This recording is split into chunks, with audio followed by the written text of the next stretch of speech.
ನಮಸ್ಕಾರ ವೀಕ್ಷಕರೇ, ಶಿಡ್ಲಘಟ್ಟ ರಾಜಕಾರಣದಲ್ಲಿ ಭಾರೀ ಸಂಚಲನ. 2028ಕ್ಕೆ ನಾನು ಶಾಸಕನಾಗುತ್ತೇನೆ ಎಂದು ಬಿಜೆಪಿ ಜಿಲ್ಲಾಧ್ಯಕ್ಷ ಸೀಕಲ್ ರಾಮಚಂದ್ರಗೌಡ ನುಡಿ. ಶಿಡ್ಲಘಟ್ಟ ಬಿಜೆಪಿ ಕಚೇರಿಯಲ್ಲಿ ಸುದ್ದಿಗಾರರೊಂದಿಗೆ ಮಾತನಾಡಿದ ಅವರ ಹೇಳಿಕೆಯಿಂದ ಬಿಜೆಪಿ ಕಾರ್ಯಕರ್ತರಲ್ಲಿ ಹೊಸ ಸಂಚಲನ, ಉತ್ಸಾಹ ಮೂಡಿಸಿದೆ. ಚುನಾವಣೆ ಇನ್ನೂ 2 ವರ್ಷಗಳು ಬಾಕಿ ಇರುವ ಹಿನ್ನೆಲೆಯಲ್ಲಿ ಈಗಿನಿಂದಲೇ ಕ್ಷೇತ್ರದಲ್ಲಿ ಸಕ್ರಿಯವಾಗಿ ಸಂಘಟನೆಯಲ್ಲಿ ತೊಡಗಿಸಿಕೊಳ್ಳುವ ಮುನ್ಸೂಚನೆ ನೀಡಿದ್ದಾರೆ. ಕ್ಷೇತ್ರದ ಜನರು ನನ್ನನ್ನು ಆಶೀರ್ವಾದ ಮಾಡುತ್ತಾರೆ ಎಂಬ ವಿಶ್ವಾಸವಿದೆ ಎಂದರು. ಈ ಸಂದರ್ಭದಲ್ಲಿ ಬಿಜೆಪಿ ಗ್ರಾಮಾಂತರ ಮಂಡಲ ಅಧ್ಯಕ್ಷ ಸೀಕಲ್ ಆನಂದಗೌಡ, ಸುರೇಂದ್ರಗೌಡ ಮತ್ತಿತರರು ಉಪಸ್ಥಿತರಿದ್ದರು.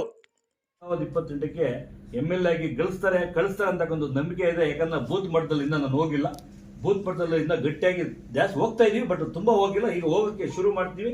ಬೂತ್ ಮಟ್ಟದಲ್ಲಿ ಇರ್ತಕ್ಕಂಥ ಎಲ್ರಿಗೂ ಕೂಡ ವಿಶ್ವಾಸ ಗಳಿಸ್ತಕ್ಕಂಥ ಕೆಲಸ ಮಾಡ್ತೀನಿ. ವಿಶ್ವಾಸ ಗಳಿಸಾದ್ಮೇಲೆ ನನ್ನ ಗೆಲ್ಸೋದು ಖಚಿತಪಡಿಸೋವರೆಗೂ ನಾನು ಕೆಲಸ ಮಾಡ್ತೀನಿ. ಆದರೆ 2028ಕ್ಕೆ MLA ಆಗ್ತಕ್ಕಂಥ ಕೆಲಸ ಏನೆಲ್ಲ ಮಾಡಬೇಕು, ದುಡಿಯೋ ಕೆಲಸ ನಾನು ಮಾಡ್ತೀನಿ, ನಂಬಿಕೆ ಇದೆ. ಮಹಿಳೆಯರ ಮೀಸಲಾತಿ ಡಿಲಿಮಿಟೇಷನ್ ಮಾಡೋದಕ್ಕೆ ಮೋದಿಜಿಯವರು ಬಿಲ್ ತಂದರು. ಕಾಂಗ್ರೆಸ್ನವರು ಹಿಂದಿ ಕೂಡ ಸೇರಿಕೊಂಡು ಆ ಬಿಲ್ಲನ್ನ ಹೀನಾಯವಾಗಿ ಸೋಲಿಸಿದ್ರು. ಈಗ ಸೋಲಿಸಿ ಇನ್ನೂ ಒಂದು 2 ತಿಂಗಳು ಆಗ್ತಾ ಇಲ್ಲ. ಮೋದಿಜಿಯವರ ತಂತ್ರಗಾರಿಕೆ, ಮೋದಿಜಿಯವರ ನಾಯಕತ್ವ, ಅಮಿತ್ ಶಾ ಅವರ ಜೋಡತ್ತು ಏನು ರಾಜಕಾರಣ ಇದೆಯಲ್ಲ, ಅದ್ರ ಮುಂದೆ ಯಾವುದೂ ಅಸಾಧ್ಯ. ಹಾಗಾಗಿ ವೆಸ್ಟ್ ಬೆಂಗಾಲಲ್ಲಿ ಏನು ಮಮತಾ ಬ್ಯಾನರ್ಜಿಯವರು ಬೊಬ್ಬೆ ಹೊಡಿತಾ ಇದ್ರು, ಏನು ನನ್ನ ಉದ್ದೇಶ ಏನಿದೆ ಅಂತ ಹೇಳಿದ್ರೆ BJPನ ನಾನು ಮಲಗಿಸ್ಬಿಡ್ತೀನಿ, ತೆಗೆದುಬಿಡ್ತೀನಿ ಅಂತ ಹೇಳ್ತಕ್ಕಂಥ ಇದ್ರು. ಪಾಪ ಇವತ್ತು ಆ ಅಕ್ಕ ಮಮತಾ ಬ್ಯಾನರ್ಜಿ ಅಕ್ಕ ಇವತ್ತು ಏನು ಮಾಡ್ತಾ ಇರ್ತಾಳೆ ಗೊತ್ತಾಗ್ತಾ ಇಲ್ಲ. ಇಡೀ ವೆಸ್ಟ್ ಬೆಂಗಾಲ್ ಇವತ್ತು BJP ಮಯ ಆಗಿದೆ. ಅವರು ಪಾರ್ಟಿಯಲ್ಲಿ ಇರ್ತಕ್ಕಂಥವ್ರು ಕೂಡ 2/3 ಹೆಚ್ಚು MP ಇವತ್ತು BJPಗೆ ಬೆಂಬಲ ಕೊಡಕ್ಕೆ ರೆಡಿ ಇದ್ದಾರೆ. ಅದ್ರ ಜೊತೆಗೆ ಇಂಡಿಕೂಟದಲ್ಲಿರ್ತಕ್ಕಂಥ ಇವನ್ನು DMK ತಮಿಳುನಾಡಲ್ಲಿ ಕೂಡ ಅವರು ಸಪೋರ್ಟ್ ಮಾಡ್ತೀವಿ ಅಂತ ಹೇಳ್ತಾ ಇದ್ದಾರೆ. ಮುಂಬರುವ ದಿನಗಳಲ್ಲಿ ಪಾರ್ಲಿಮೆಂಟಲ್ಲಿ ಈ ಬಿಲ್ನ ತರ್ತಕ್ಕಂಥ ಶತಸಿದ್ಧಾಯ. ಬರ್ತಕ್ಕಂಥ ದಿನಗಳ ಮುಂದೆ ಹೆಣ್ಮಕ್ಳಿಗೆ ಮೀಸಲಾತಿ 33% ಹಾಗೂ ಡಿಲಿಮಿಟೇಷನ್ಸ್ ಅಲ್ಲಿ ನಮ್ಮ ಜಿಲ್ಲೆಗಳಲ್ಲಿ ಕೂಡ ಏನೇನಾಗ್ತಾ ಇದೆ ಅಂತ ಗೊತ್ತಿಲ್ಲ.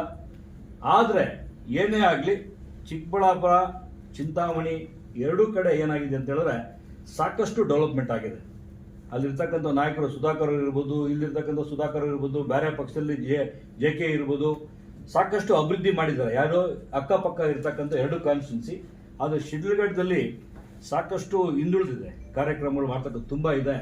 ನಾನು ಧ್ಯೇಯ ಇಟ್ಕೊಂಡು ಬಂದಿದ್ದೀನಿ, ಶಿಡ್ಲಘಟ್ಟನ ಒಂದು ಸಿಲ್ಕ್ ಸಿಟಿನ, ಹೈಟೆಕ್ ಸಿಟಿನ ಮಾಡಬೇಕಂತ ಒಂದು ಧ್ಯೇಯ ಇದೆ. ಹಂಗಾಗಿ ನನಗೆ ನಂಬಿಕೆ ಇದೆ, ಎಲ್ಲರೂ ಯುವಕರು, ಮಹಿಳೆಯರು, ರೈತರು ಎಲ್ಲರೂ ನಾನು ಗುರುತಿಸ್ತಾರಂತ. ಯಾಕಂದ್ರೆ ನಾನೊಬ್ಬ ರೈತರ ಮಗನಾಗಿ ನಾನೆಲ್ಲ ದೇಶ ಓಡಾಡ್ಕೊಂಡು ವ್ಯಾಪಾರ ಮಾಡ್ಕೊಂಡು ಇವತ್ತು ಸೇವೆಗಂತಾನೆ ಬಂದಿದ್ದೀನಿ.